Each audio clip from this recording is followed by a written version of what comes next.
بسم اللہ الرحمن الرحیم۔ معزز صارفین السلام علیکم۔ مکہ مدینہ اور ریاض میں گرد و غبار کا طوفان متوقع۔ سعودی محکمہ موسمیات نے توقع ظاہر کی ہے کہ جمعرات کو سعودی عرب کے 7 علاقوں میں گرد آلود ہوائیں چلیں گی۔ آج ویب سائٹ کے مطابق مشرقی ریجن تبوک کے بعض علاقے، حدود شمالیہ، حائل، ریاض، مدینہ منورہ اور مکہ مکرمہ میں گرد آلود ہوائیں چلیں گی۔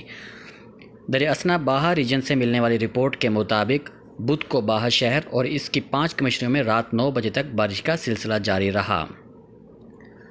سبق ویب سائٹ کے مطابق جمعے کو تبوک، جنوبی الجوف، قصیم، جنوبی حائل، مدینہ منورہ، مکہ مکرمہ، طائف اور جنوب مغرب کے بالائی علاقے بارش اور گرد آلود ہواؤں کی زد میں ہوں گے۔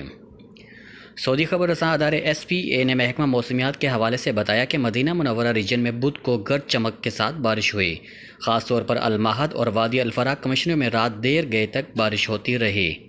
اللہ تعالیٰ سے دعا ہے کہ اللہ تعالیٰ ہم سب کو اپنے حفظ و امان میں رکھے۔ اللہ تعالیٰ ہم سب کا حامی و ناصر ہو۔ السلام علیکم ورحمۃ اللہ وبرکاتہ۔